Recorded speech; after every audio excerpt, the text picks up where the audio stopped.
Maverick News, the antivirus program for your mind. And now, the Freedom Reporters.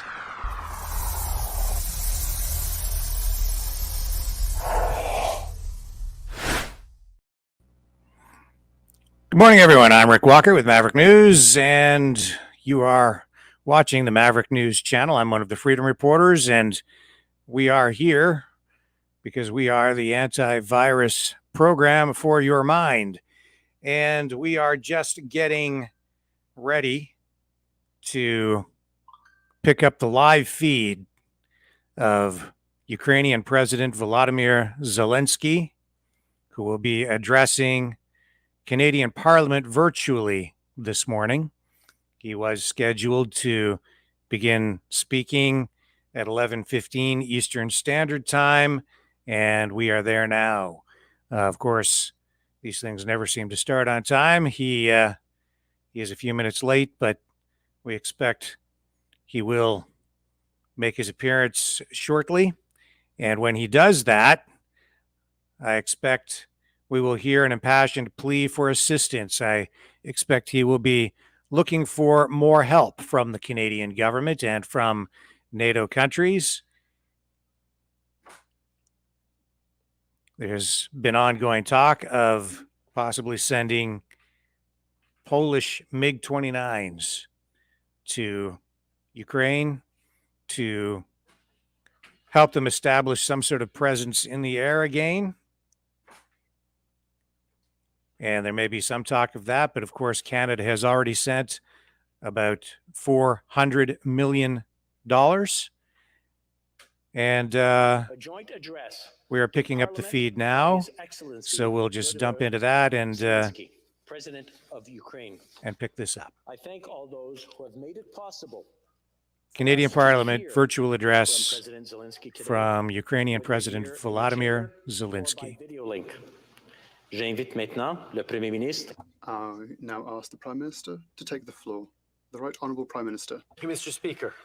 Chers parlementaires. Dear parliamentarians, friends and colleagues, good morning and thank you for being here today to welcome a courageous and exceptional leader. Zelensky, on behalf of parliamentarians and on behalf of all Canadians, it is an honour to welcome you to our House. Mr. President, Volodymyr, you are a friend. Canadians and Ukrainians are friends, and they have been for a long time. Our people share deep historical ties. In the early 20th century, a massive wave of Ukrainian immigrants came to Canada. Many of them settled in the Canadian prairies. They worked the land. They built churches distinguished by their beautiful spires. And they helped shape Canada in significant ways. Notre pays compte aujourd'hui. Today, there are 1.4 million Ukrainian Canadians in our country, making it the second largest Ukrainian diaspora in the world. Whether as farmers, producers, scientists, community leaders, athletes, or frontline workers, Ukrainian Canadians continue to make a tremendous contribution to our country. But the friendship between Canada and Ukraine is not only based on this shared history, it is also based on our shared values. Volodymyr, in the years I've known you, I've always thought of you as a champion for democracy. And now, democracies around the world are lucky to have you as our champion. Hear, hear.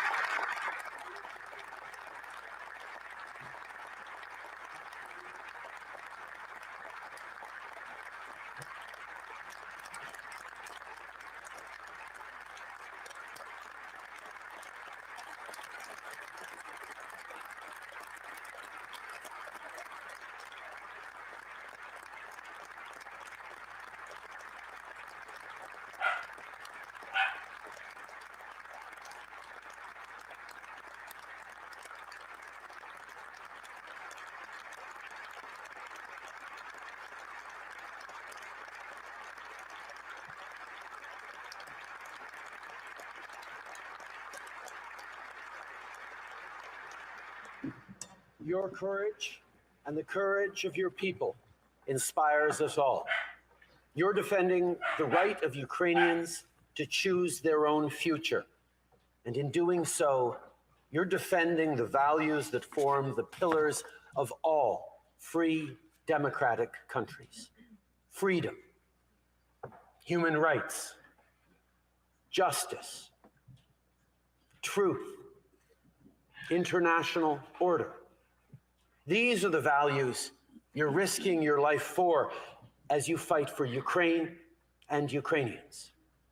Beyond that, you're inspiring democracies and democratic leaders around the world to be more courageous, more united, and to fight harder for what we believe in. You remind us that friends are always stronger together. With allies and partners, we're imposing crippling sanctions to make sure Putin and his enablers in Russia and Belarus are held accountable. Today, in line with our European Union partners, I can announce that we have imposed severe sanctions on 15 new Russian officials, including government and military elites who are complicit in this illegal war. Canada will continue to support Ukraine with military equipment, as well as financial and humanitarian assistance.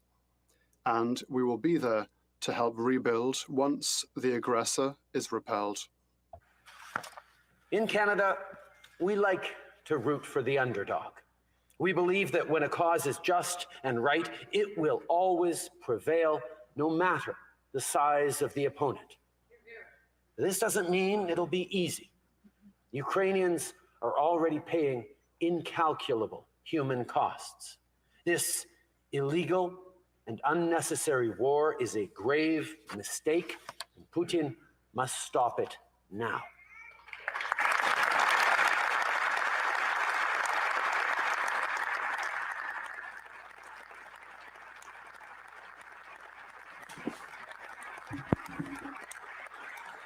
Le mépris. Vladimir Putin's blatant disregard for human life is absolutely unacceptable. Canada continues to demand that Russia stop targeting civilians and end this unjustifiable war. Ukrainians are standing up to authoritarianism. And as parliamentarians united in this House today, and all Canadians, we stand with you. As friends, you can count on our unwavering and steadfast support. And now, it is my great privilege to introduce to you all the President of Ukraine, our friend, Volodymyr Zelensky.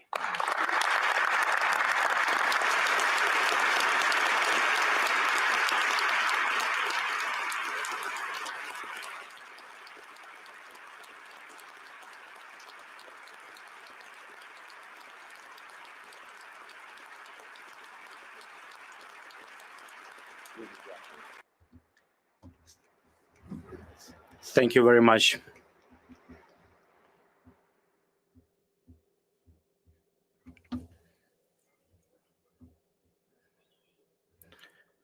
Ladies and gentlemen, Mr. Speaker, Prime Minister, dear Justin, members of the government, members of the Parliament, all distinguished guests, friends. Before I begin, I would like you to understand my feelings and feelings of all Ukrainians, as far as it is possible. Our feelings over the last 20 days. 20 days of a full-scale aggression of Russian Federation after 8 years of fightings in Donbass region. Can you only imagine? Imagine that on 4 a.m., each of you start hearing bomb explosions, severe explosion. Justin, can you imagine hearing your children hear all these severe explosions, bombing of airport, bombing of Ottawa airport, tens of other cities of your wonderful country? Can you imagine that? cruise missiles are being falling down on your terrain, and your children are asking you what happened, and you are receiving the first news which infrastructure objects have been bombed and destroyed by Russian Federation. And you know how many people already died. Can you only imagine what words, how can you explain to your children that you just, full-scale aggression just happened in your country? You know that this is war to annihilate your state, your country. You know that this is the war to subjugate your people. And on second day, you receive notifications that huge columns of military equipment are entering your country, crossing the border. They're entering small cities. They are giving siege. They're encircling cities.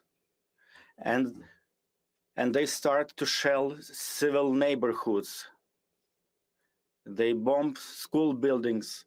They destroyed kindergarten facilities. Like in our city, city of Sumy, like in city of Ohtyrka. Imagine that someone is taking siege, laying siege to Vancouver. Can you just imagine that for a second? And all these people who are left in such city. And this is exactly the situation that our city of Mariupol is suffering right now. And they are left without heat or hydro, or without means of communicating, almost without food, without water, seeking shelter in bomb shelters. Dear Justin, dear guests, can you imagine that every day you receive memorandums about the number of casualties, including among women and children? You've heard about the bombings. Currently, we have 97 children that died during this war. Can you imagine famous CN Tower in Toronto? If it was hit by Russian bombs. Of course, I don't wish this on anyone, but this is our reality in which we live. We have to contemplate, we have to see where the next bombing will take place. Your church square, we have a Freedom Square in the city of Kharkiv. Our Babin Yar, the place where victims of Holocaust were buried, and it has been bombed by the Russians.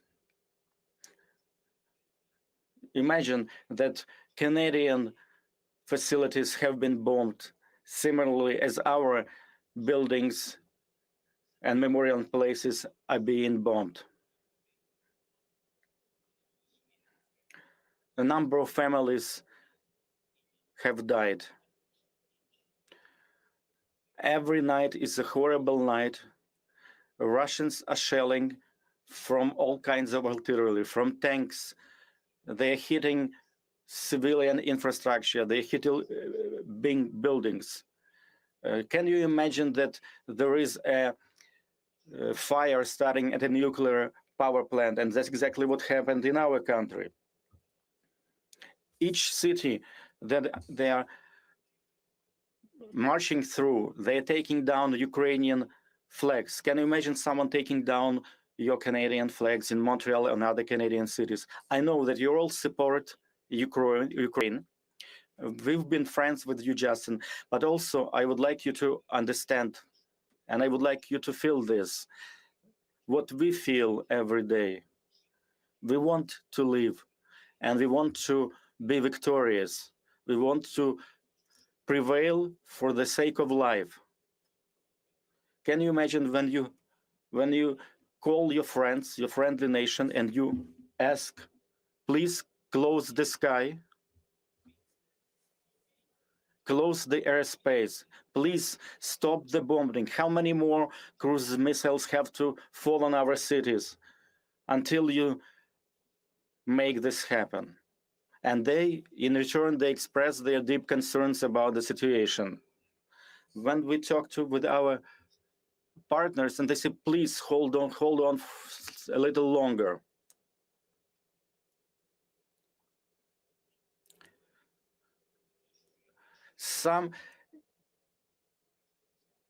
Some people are talking about trying to avoid the escalation. And at the same time, in response to our aspiration to become members of NATO, we also do not hear a clear answer. Sometimes we don't see obvious things. It's a dire straits, but it also allowed us to see who our real friends are over the last 20 days, and as well 8 previous years. I'm sure that you've been able to see clearly what's going on, and I'm addressing all of you. Canada has always been steadfast in their support. You've been a reliable partner to Ukraine and Ukrainians, and I'm sure this will continue. You've offered your help, your assistance at our earliest request. You supply us with the military assistance, with humanitarian assistance. You've imposed serious sanctions. At the same time, we see that unfortunately they did not bring the end to the war. You can see that our cities like Kharkiv, Mariupol, and many other cities are not protected just like your cities are protected. Edmonton, Vancouver. You can see that Kyiv is being shelled and bombed. City of Ivano-Frankivsk. It used to be, we were a very peaceful country, peaceful cities, but now they're being constantly bombarded. Basically, what I'm trying to say that you all need to do more to stop Russia, to protect Ukraine, and by doing that, to protect Europe from Russian threat. They're destroying everything, memorial complexes, schools, hospitals, housing complex. They already killed 97 Ukrainian children. We are not asking for much. We're asking for justice, for real support, which will help us to prevail, to defend, to save life all of the world. Canada is leading in these efforts, and I'm hoping that other countries will follow the same suit. We're asking for more of your leadership, and please take more, greater part in these efforts, Justin and all of our friends of Ukraine, all friends of the truth. Please understand how important it is for us to close our airspace from Russian missiles and Russian aircrafts. I hope you can understand. I hope you can increase your efforts. You can increase sanctions so they will not have a single dollar to fund their war effort. Commercial entities should not be working in Russia. Probably you know better than many in any other countries that this attack on Ukraine, it's their attempt to annihilate Ukrainian people, and there is nothing else to it. This is their main objective. It's actually the war against Ukrainian people. And it's an attempt to destroy everything that we as Ukrainians do. It's an attempt to destroy our future, to destroy our nation, our character. You Canadians, you know very well all this. That's why I'm asking you, please do not stop in your efforts. Please expand your efforts to bring back peace in our peaceful country. I believe, and I know that you can do it. And we are part of the anti-war coalition, and jointly, I'm sure that we'll achieve results. I would like to also ask our Ukrainian diaspora in Canada. This is a historical moment, and we need your support, your practical support. And we hope that with your practical steps, you will show that you are part of the modern Ukrainian history. Please remember, this is a practical, modern-day history of Ukraine. We want to live. We want to have peace. I'm grateful to every one of you in the Parliament of Canada who is present there, to every Canadian citizens. I am very grateful to you, Justin. I am grateful to Canadian people, and I am confident that together we will overcome and will be victorious. Glory to Ukraine. Thank you to Canada.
Thank you, Mr. President.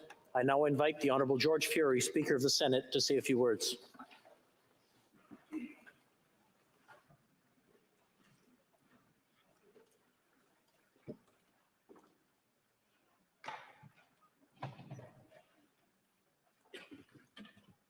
President Zelensky, Prime Minister Trudeau, Chief Justice Wagner, Speaker Rota, fellow parliamentarians, distinguished guests, mesdames et messieurs. Monsieur le Président, Mr. President, it is a great honor and privilege for me to thank you for your very powerful and inspiring words. on behalf of all senators, members of the House of Commons, and indeed on behalf of all Canadians, it is my honor and privilege to thank you for your very powerful and inspiring words today. Please know, Mr. President, that Canadians stand with you. We know what is at stake. You are battling for your people, for your country, and for all of us who believe in peace and democracy, in truth and justice. For all of us who stand against tyranny, lies, and the horrific war crimes that have been committed against the Ukrainian people.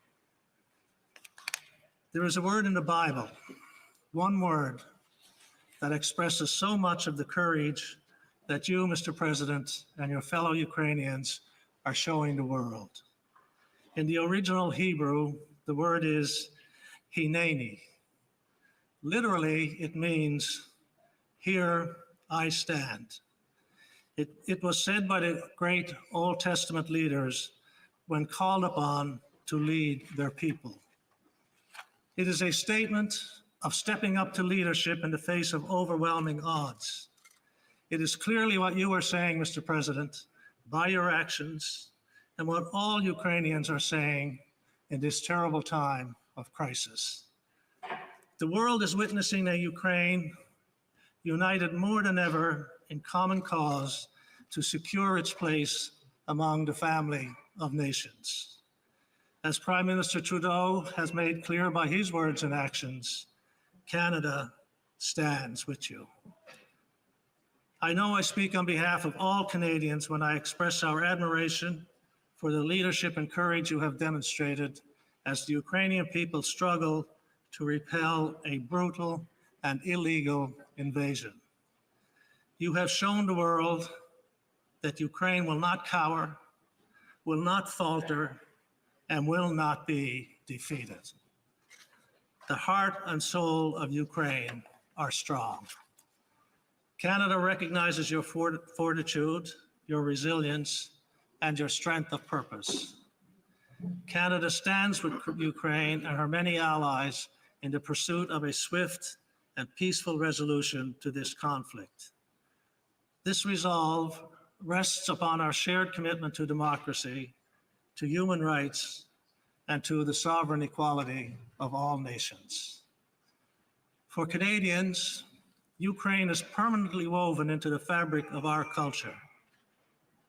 Ukraine, simply put, is family.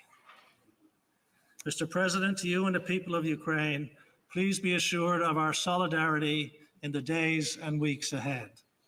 Merci, Monsieur le Président, pour votre... Thank you, Mr. President, for your great strength and your great courage. Thank you once again for your courage and determination in the face of this horrific onslaught, and for your inspiring words to Canada and indeed to the world today. Slava Ukraini.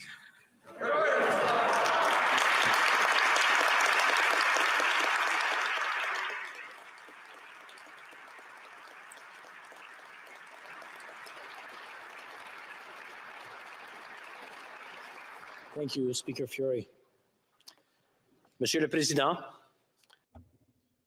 Mr. President, most of us can only imagine the hardship, the sorrow, and the fear that the people of Ukraine are enduring as their nation is attacked and their very existence is threatened. Extraordinary courage and defiance that Ukrainians are demonstrating in defending their country and their way of life is an example to all freedom-loving people. And it is clear that many of our fellow citizens are drawing strength from your own determination to repel the invaders and protect your homeland. You are not just the president anymore. You have proven to be a great leader of your nation. As Ukraine continues to fight for its freedom, please know that you are not alone and that you will not be left behind. We will be there with you. We may be distant cousins in terms of geography, but Ukraine is woven into the very fabric of Canadian society, thanks to more than 1 million Canadians of Ukrainian descent. In an interview you gave 2 years ago, you said, and I quote, "We must remember the heroes of today, heroes of the arts, heroes of literature, simply heroes of Ukraine.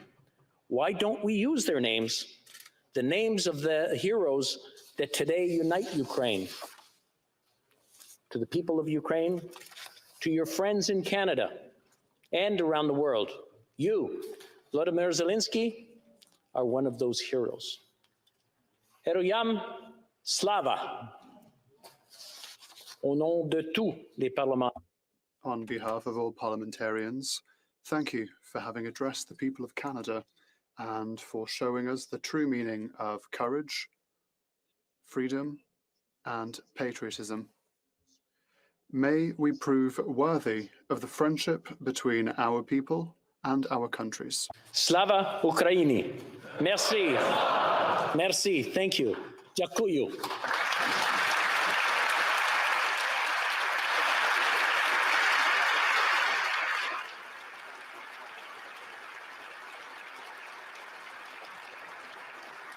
I now invite the Honourable Candice Bergen, Interim Leader of the Official Opposition, to address us. Thank you very much, Mr. Speaker. I would like to begin by first and foremost stating on behalf of my Conservative caucus our complete admiration and respect for the people and the nation of Ukraine. And to President Zelensky, let me express to you how much I admire your courage and your sacrificial leadership at this critical time in Ukraine's history. The kind of leadership that you are showing, sir, is very rare, and it serves as an inspiration to all of us who are elected. You are the leader of Ukraine for such a time as this, and we remain indebted to you. Monsieur le Président Zelensky. President Zelensky, thank you for your leadership in this war against your country and your defense of democracy. The official opposition stands with Ukraine. It is our duty. We will also be there after this conflict in order to help you rebuild Ukraine. Your courage inspires us.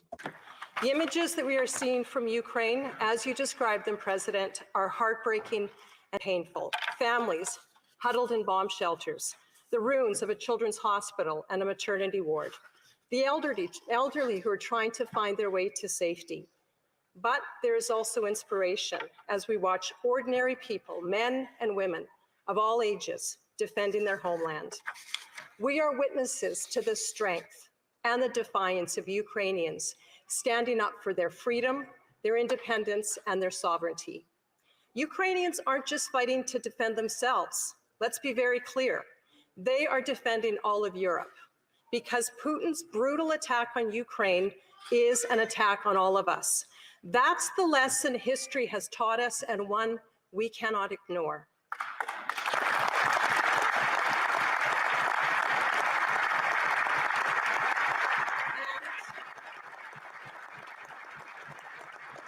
And it is why we must help the people of Ukraine in every way possible. Canada has the largest number of people of Ukraine descent outside of Ukraine and Russia. For a century, they have enriched our communities and our culture, especially in the Canadian prairies, which is where I am from. Canada, and Manitoba in particular, share ties with Ukraine that cannot be broken.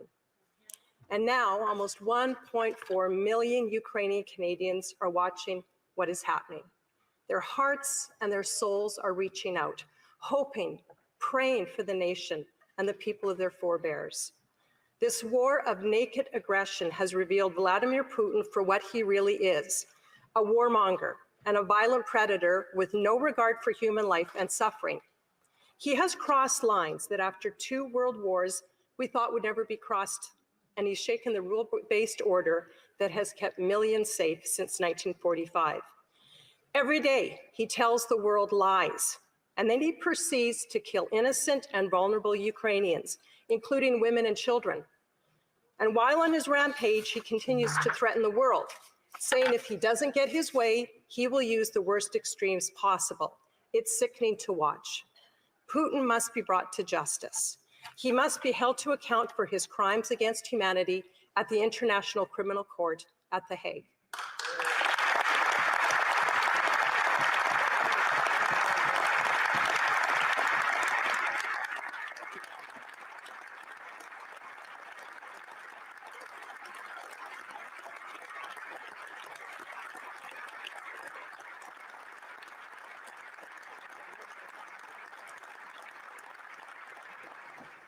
This is not just a war against Ukraine, it is a war against the free democratic world. We must stand with Ukraine. It is not a choice, it is a moral duty. Canada was the first country to recognize Ukraine's independence from the Soviet Union. Now it's time to honor that legacy. We must do more together with our allies to secure Ukraine's airspace. We need to protect.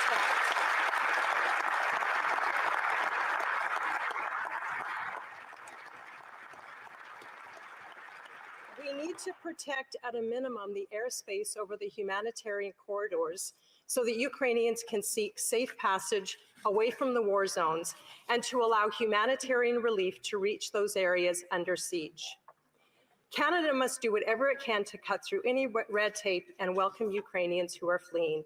Although we all know that what Ukrainians want most is to be able to live in their home nation, free, sovereign, and peaceful. President Zelensky,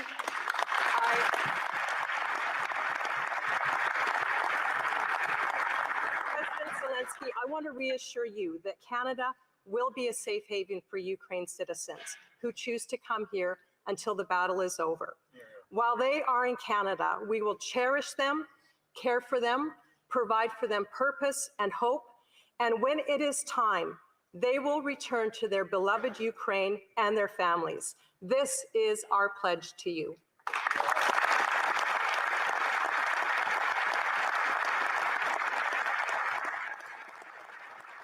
To the people of Ukraine, let me conclude by saying simply, Canadians support you today as you face Putin and his reckless empire building.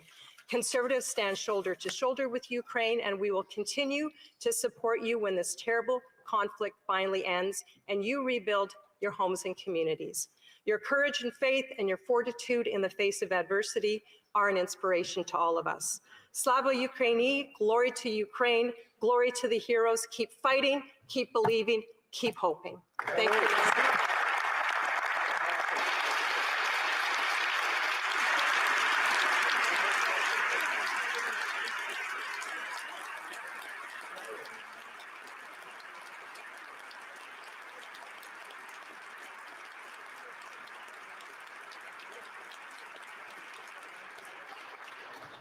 Thank you, Ms. Bergen.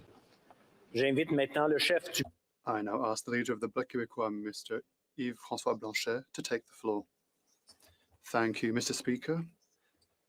Esteemed colleagues, Mr. Speaker, and especially Mr. President, it is difficult for me today to express myself in simple words that cannot carry or express all the sadness, all the indignation, or the anger roused by the dirty war inflicted on your great nation, on your great people. It is difficult for me to admit to a certain powerlessness as well, a powerlessness to do much more than express our compassion, our desire, which is only a shadow of yours, to wake us all up from this nightmare that inhabits our screens on a daily basis. Of course, the Quebec nation, it is safe to say, I believe, is massively behind you, massively behind your people. Of course, we have asked and support the will that Canada act in the only valid way, in concert with the free countries of this world and with major international organizations, whether economic, military, or humanitarian. Of course, we also call for ever more severe economic sanctions. This, so that it is from within Russia itself, through balanced negotiations, that this senseless aggression will come to an end. We strongly urge the Canadian government to ease the obstacles to welcoming refugees from Ukraine. In Quebec and in Canada, there are people, there are families, there's the diaspora that wishes to welcome these refugees. We also need a humanitarian bridge between your territory and ours. It is with dismay that we have also heard your call for more weapons. You are entitled to them. You need them. The Quebec nation is peaceful. The Ukrainian nation is peaceful. I am convinced that it is with reluctance that you have asked for these weapons. Your people have the right to defend those they love. They have the right to defend this land that is theirs. So yes, Mr. President, let's arm the Ukrainians rapidly and more significantly.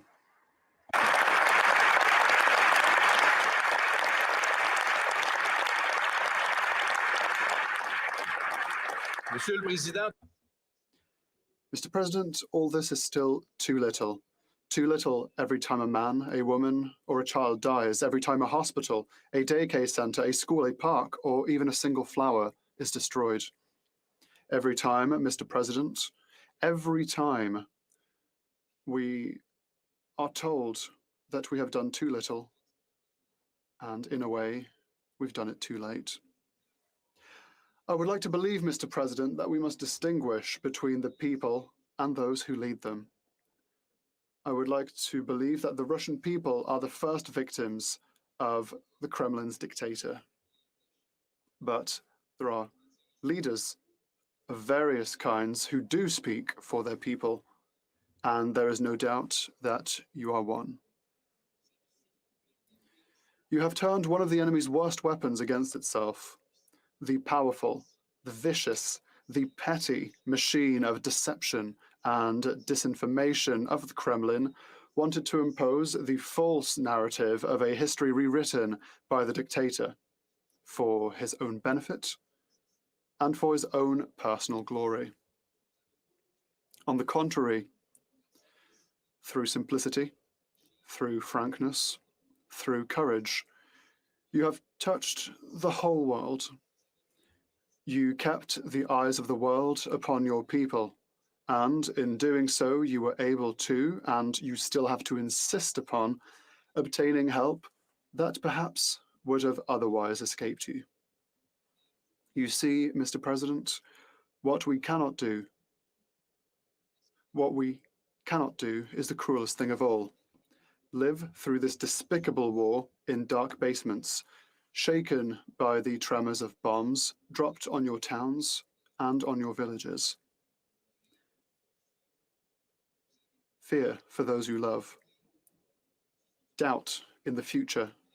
Dread regarding a reconstruction that will last at least a generation.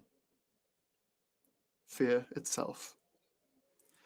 Against the fear in the hearts of Ukraine's children, we can only do too little. I apologize for that. Your enemy, Mr. President, has neither the heart, nor the strength, nor the courage, nor the dignity to overcome the bravery of the Ukrainian people.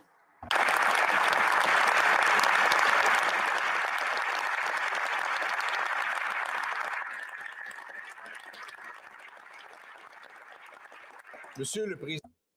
Mr. President Zelensky, you will win.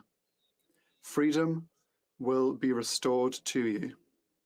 And in its modest way, Quebec will celebrate with Ukraine. Merci. Oh!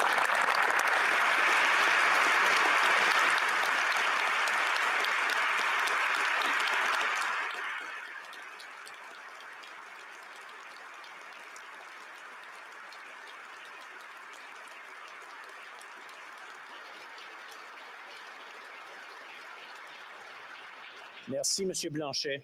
Thank you, Mr. Blanchet. The leader of the New Democratic Party, Mr. Jagmeet Singh, to speak to us. Thank you, Mr. Speaker. I want to thank President Zelensky. We heard his words today.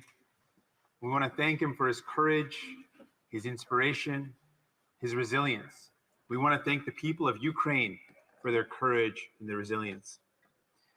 He asked us to imagine what it's like to wake up 4 a.m. to bombing. He asked us to imagine what it's like to explain to children. What does it mean? What is going on? Why are we being bombed? Why are we being attacked? He asked us to imagine what it would be like to lose 97 children to a war. He asked us to imagine if major cities in our country, major cities and major places that we think about Montreal and Ottawa, our capital city, Toronto, Vancouver. He asked us to imagine what it would be like if tanks rolled into these cities, What would it be like to see bombs fall on our homes and our cities and our communities, on schools, on hospitals? He asked us to imagine that, and frankly, we can't imagine that. Sitting in Canada, it is unimaginable. But we've seen the horrors unfolding in Ukraine. We've heard the words of President Zelensky. We have spoken with Ukrainian Canadians who share with us the pain that they're experiencing right now, not knowing if their loved ones are going to survive the night. We've heard from families that call constantly asking, are you okay? Are you still alive? It is unimaginable for us. And he asked us, imagine what it's like and please help. He asked for more help. He acknowledged that so far Canada has been a strong ally, but he asked for more help. And we must answer that call. Canadians stand with Ukraine and will answer that call to provide as much help as possible in this time.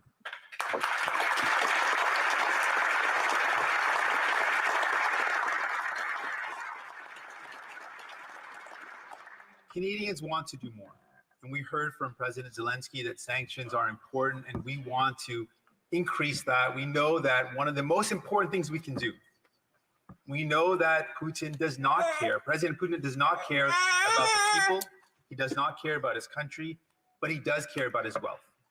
And we know the way to attack Putin, the way to make sure that he feels the pressure of the sanctions is to target him where it counts, and that is to target the wealth that is held by his allies and oligarchs. And so we are on that path, and we need to continue to apply the most severe of sanctions possible to target specifically President Putin and his wealth. And we know that we can provide humanitarian help. Canada has done its part and needs to continue to do that. We need to welcome Ukrainians that are fleeing this crisis, that are seeking refuge. We need to provide humanitarian help on the ground. We need to continue to provide that support. President Zelensky a demandé si on peut. President Zelensky has asked us if we can imagine the horrors of this war. He's asked us if we can imagine if the same war were to happen here in Canada. And this is something that is unfathomable to us. He asked that we increase assistance, and we must do so to Ukraine. We must increase sanctions, and we must meet the needs of Ukrainians, and we will do so.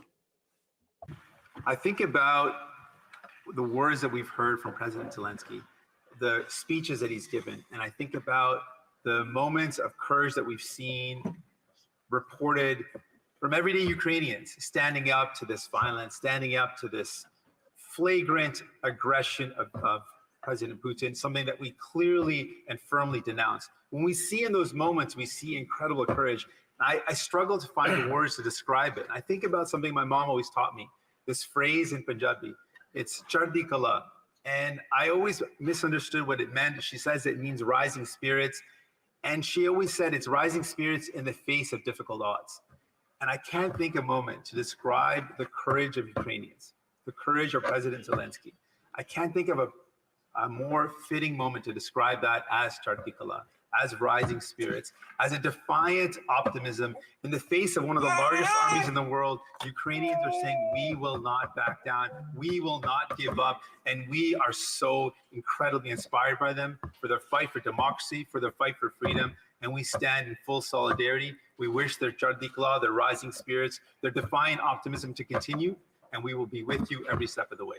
Thank you.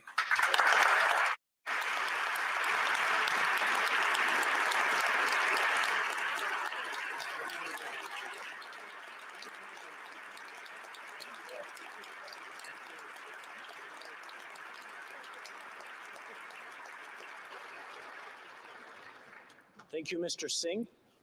I now invite the House Leader of the Green Party, Ms. Elizabeth May, to say a few words. Merci, Monsieur le Président. Thank you, Mr. Speaker. Thank you, President Zelensky. What an honor for me to take the floor in this extraordinary and historical moment. Et pour tout. And for all of my dear colleagues. The Green Party is part of a grand green family in many countries of this world.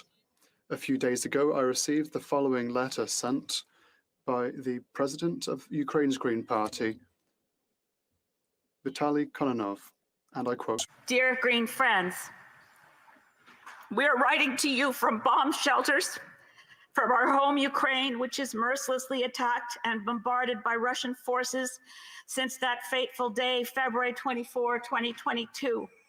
Ukrainians are indiscriminately hit. Collateral damage amounts to total destruction of cities, many civil and social infrastructures that have no relevance to the military are destroyed. Thousands of civilians dead and injured. Millions are fleeing their homes. Ukrainian army and civil defense volunteers have taken up arms and are fighting for the survival of Ukraine. They are successful to a great extent, but missile and bomb attacks by air are causing greatest damage. We are helpless. We have no weapons to counter air attacks. We appeal to you for support. Please urge your governments to help protect our sky by having a no-fly zone. For the sake of world peace and security, for democracy and resolution of conflicts through peaceful means and a rules-based world order, please help Ukraine. Now, it broke my heart to write our dear colleague in Ukraine that all elected Greens around the world have come to the same conclusion, that a no-fly zone will risk a wider war and even a nuclear war. We know these reasons are solid, even though they ring hollow. But we must use every tool, and I fear that the tools we have in front of us are inadequate to the task. President Zelensky, we do not want to let you down.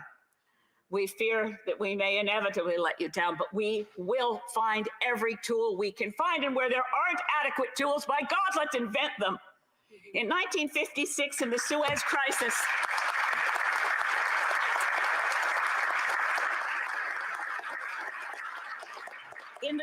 in Suez in 1956, not yet Prime Minister, but Lester B. Pearson, a Canadian. We love ourselves here in Canada, we do. But we are an insignificant country in the massive geopolitics of superpowers, but we sometimes get good ideas. Lester B. Pearson invented UN peacekeepers. We need to invent something now that's effective to stop the war, to stop Putin, to save Ukraine. We have to use every single idea, every single sinew, every muscle. We must not relent for one single second. We have seen illegal wars. I've lived long enough to see many illegal wars based on lies in Vietnam and Afghanistan and Iraq. Too many innocent lives lost, and now never again. Not one more Ukrainian child. Please, God, stop the bombs. Please, let's have a ceasefire. Please leave a pathway for Vladimir Putin to make it to a negotiating table and find a peace. How do we stop lies? We stop them with the truth. And the truth is the courage of the Ukrainian people.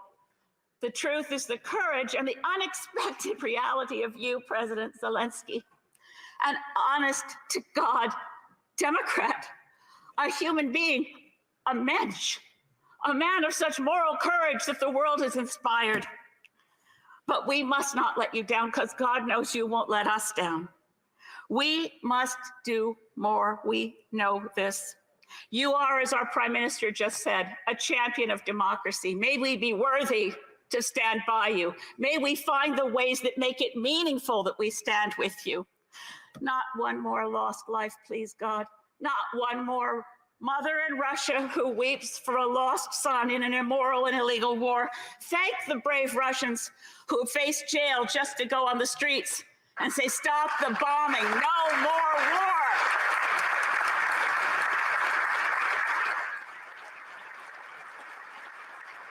And I close with this. President Zelensky, what I want, what I pray, and I pray for you constantly, and for Ukraine.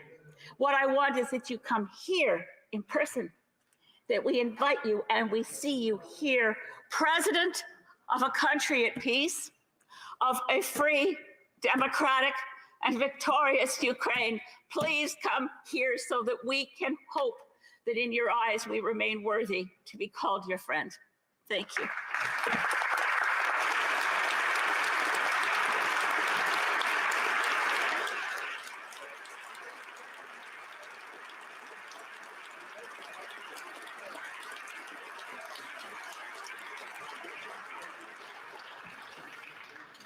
Thank you, Ms. May. J'aimerais remercier. Once again, I would like to thank His Excellency President Zelensky for having addressed this House. I know that we will remember this exceptional man for a very long time. Thank all parliamentarians and all our distinguished guests for having attended, either in person or by video link. This historic joint address to Parliament will continue to be that, a historic event. Merci. Thank you. Yakuku. Thank you.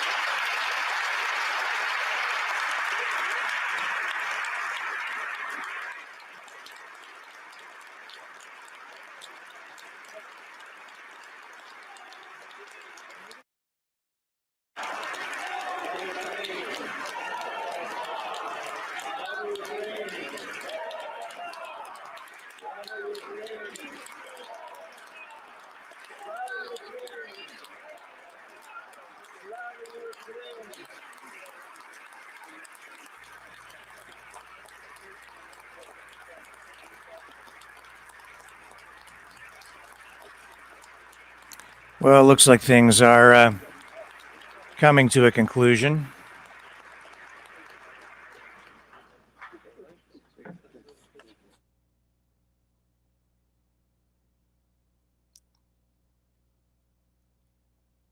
A lot of virtue signaling. And in my opinion, a lot of dangerous loose talk.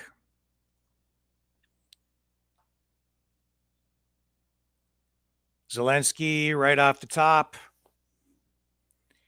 going for the emotion, talking about civilians being killed, and proceeding to then ask for more aid, more lethal aid, and asking for the Canadian government to back calls to establish a no-fly zone to secure the airspace over Ukraine. And clearly to support calls to send those Polish MiG-29s to Ukraine to replace the Air Force, which was destroyed pretty much on the ground by the Russians in the early days of the conflict. Justin Trudeau expressing concern and promising ongoing support. All the other leaders of every other party in lockstep with that.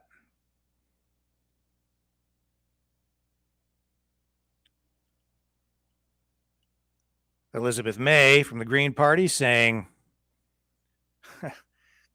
that we have to use every idea. It just shows how incredibly stupid she is. You don't use every idea. You maybe listen to different ideas, but honestly, these ideas that they've come up with, including sending the MiGs, are not only really bad ideas, they're dangerous ideas, and they will be ineffective. And they will escalate things. More people will die as a result. And things could get seriously even more out of hand. This is the most serious conflict we've seen in that part of the world since World War II. We've never been so close to a nuclear conflict as we are right now. And yet not one mention of that, not one syllable from any of the politicians in Parliament this morning. No concern, really. Elizabeth May only touching the edge of that, asking for a path to be left open for negotiation and peace. Here's the problem. Even if they send in MiGs, those MiGs are old, and many of them were hand-me-downs to the Polish government when they got them. The pilots flying them may not be entirely familiar with those aircraft, and the Russian Air Force is superior in every way, especially in numbers. The likelihood of them being effective at all is minuscule. Once they enter Ukrainian airspace, they will likely be immediately destroyed. They can be taken out with missiles, which the Russians have, which are extremely sophisticated, or they could be engaged from a distance with Russian aircraft, or if they land, they will likely be taken out at airfields. In people's minds, they see Hollywood-style engagement and fire raining down from the sky and pilots coming in, riding to the rescue like a Top Gun style defense in the air. The reality is that's not likely the way it will play out.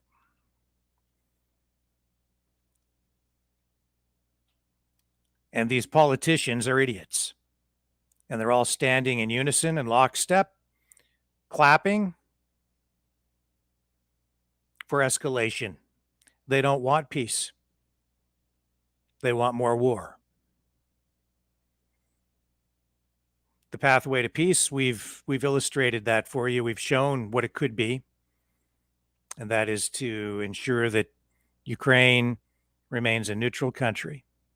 And Zelensky himself has indicated in the last couple of days that he would potentially be interested and willing to explore that, because it has become clear to him that membership in NATO is not really in the cards. And our politicians, NATO, United States, Canada, we've all led Ukraine down a garden path, and we're seeing it happen here again. They're telling the Ukrainian people and Zelensky that Canada stands with Ukraine. Do we? Who among those politicians will be the first to volunteer to go to battle? Who among those politicians in Parliament will be the first to volunteer to have their sons and daughters go to battle in Ukraine? Who among those politicians will be willing to let their kids die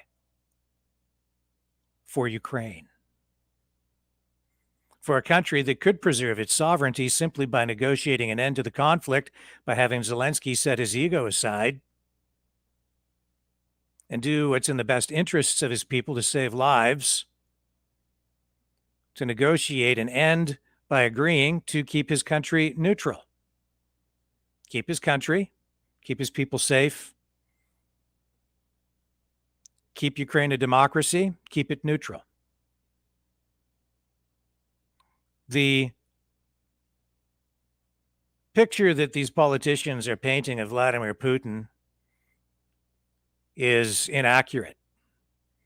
They're either misreading it entirely because they've been consuming too much CBC television, or they're being fed information that is incorrect, or they are just outright dumb. But the picture they're painting is inaccurate, because Putin is clearly not interested in occupying Ukraine. If he were to occupy Ukraine, he probably would only be able to effectively occupy maybe half of it, and that would be the eastern half, where you have more Russian-speaking citizens and people there who have more of a historical connection to Russia. The Ukrainian-speaking population, more in the west, would be more difficult to control, Estimates suggest he would need to send in about 450,000 troops in order to maintain control over the country if he were to try to occupy it.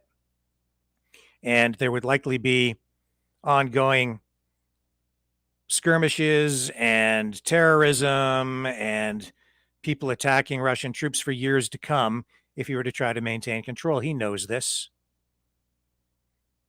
He wants to keep NATO out of there. He wants to keep this globalist movement out of Ukraine. He doesn't want NATO. He doesn't want the United States. He doesn't want these globalists on his doorstep with weapons, with missiles. That's his objective, is to keep them out. And because he's not really interested in occupying Ukraine, and he went in there fairly soft, actually. That's why Zelensky is able to communicate with us today via the World Wide Web, because the infrastructure is still in place. Vladimir Putin would have taken all that out in the first days of the conflict if he was trying to go in there in a blitzkrieg-style invasion. Instead, he left much of that infrastructure in place. He did instruct his troops to try to avoid attacking civilians. We know that's true. That's a fact. The media doesn't want to tell you that. And he knows that after all of this is over with, he's going to have to live with the Ukrainian people one way or another.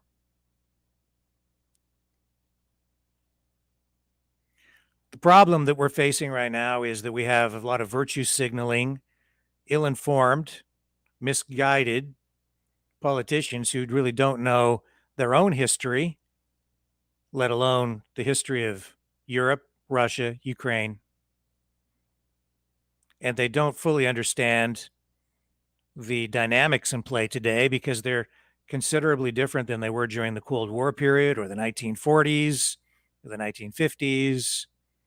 And they don't really understand everything that's playing out there, nor do they seem to acknowledge that some of the groups, the military groups that they are funding and arming, are actual Nazi groups. Or they don't care. Or maybe they know and they don't care, which may be closer to the truth. Because I think some of these politicians are themselves fascists. Our own politicians, many of them.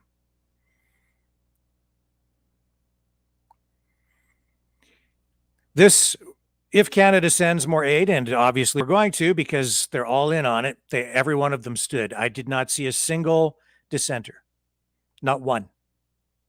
No one there calling for peace, no one calling for de-escalation, no one calling for a pathway to negotiations other than Elizabeth May, who only just touched on it, but then turned around and supported everything that the other leaders said. She's all in as well, because it's time to support the latest thing. This will only escalate things. We send more aid, and we encourage Ukraine to continue fighting, Ukrainians to continue fighting and resisting. This is a battle that Ukraine cannot win on its own. And it's a battle Ukraine cannot win even if we send lethal aid and more aid. And if it continues this way, what will happen is there will be escalation, and Vladimir Putin, who is not really interested in occupying the country, he will destroy it. Because he knows he really can't occupy it. So he will flatten cities. And he has been giving them warning after warning after warning. And it's clear to me anyway that that's his likely path forward. He'll just destroy the country. And the people will suffer. Because then you have bad guys on all sides.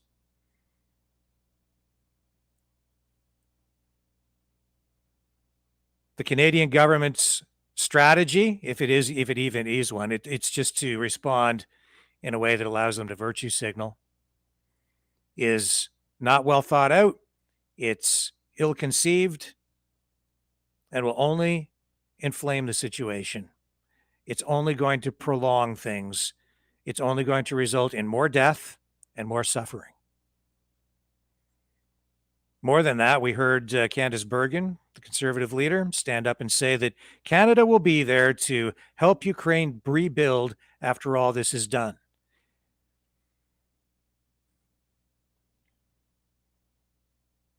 Maybe it would be better to find a way to prevent more destruction rather than have it all obliterated and then have to rebuild it afterward, because you can't bring the people back.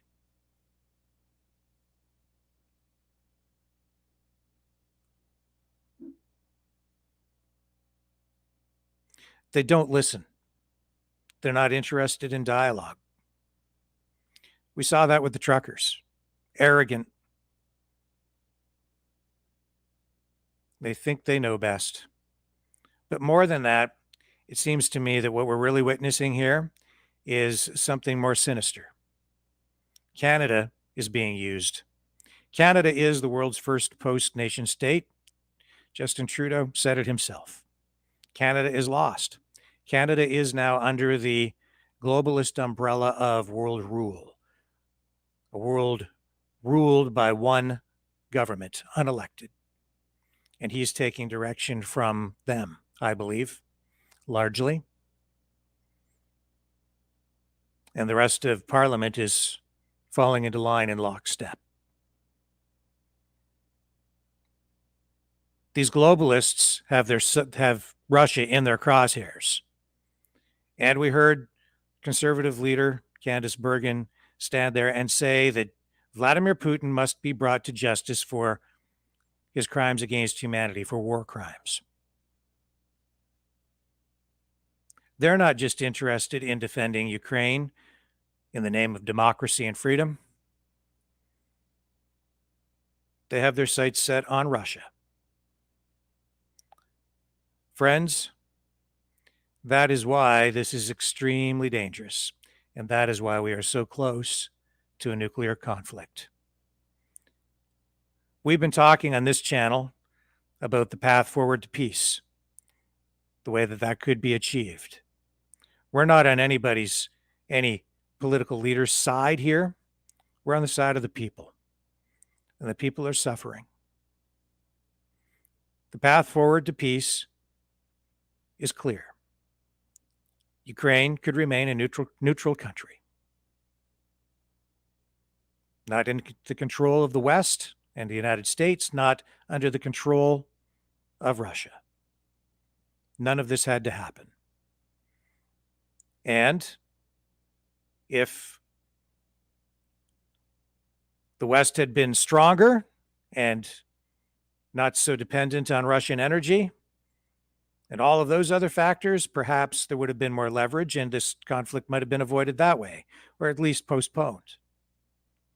But NATO kept pushing east, and now they're pushing into Ukraine. And they are using this conflict as justification for pushing even harder. And while they say it's not an issue, it clearly is. Because if the objective was simply to preserve democracy and the sovereignty of Ukraine,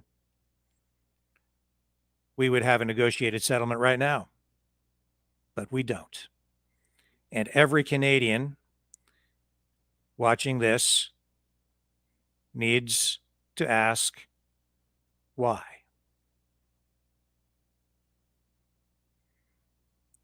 The answer is disturbing.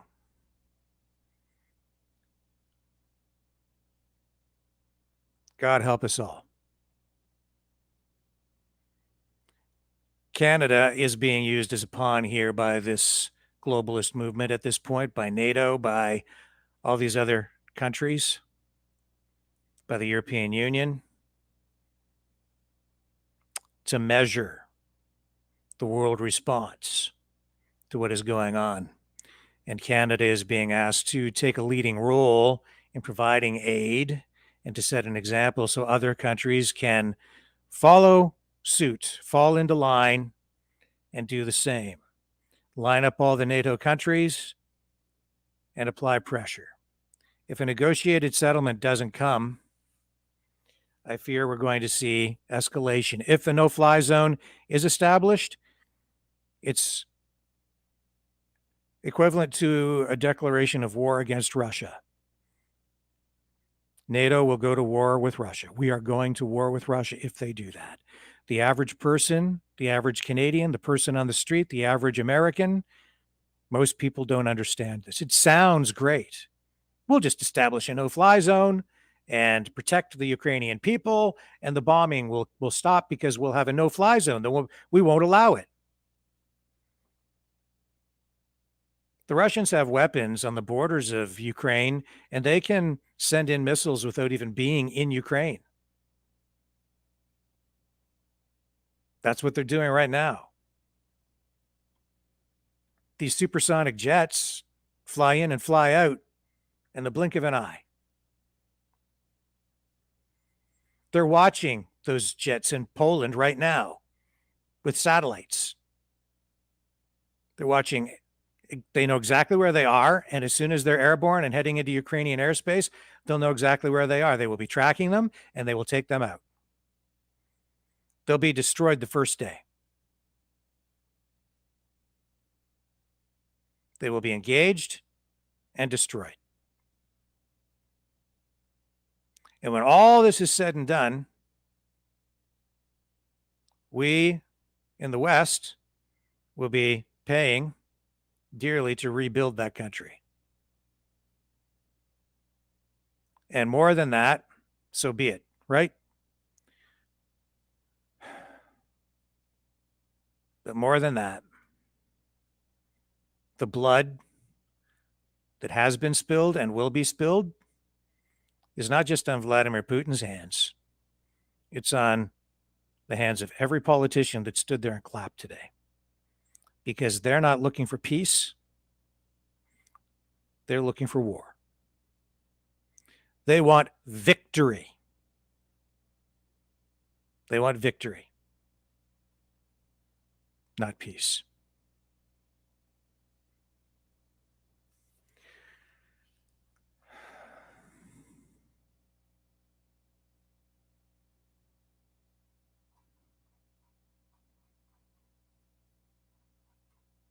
Well, friends,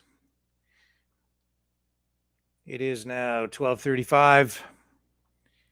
I'm going to wrap up here for the moment. If you can support our work here, you can donate at freedomreporters.com. Click the link in the YouTube or Facebook descriptions or on Rumble, where I don't think the feed it did not catch again on Rumble, as we've been having trouble with that, but we'll get that back up and running hopefully tonight. You can donate to support our work at freedomreporters.com. And we will be back tonight with our regular nightly broadcast at 6 p.m. Eastern Standard Time here on the Maverick News channels. I am Rick Walker, one of the Freedom Reporters, and with a reminder that we are the antivirus program for your mind. And we will catch you on the flip side. Thank you all for watching. See you tonight.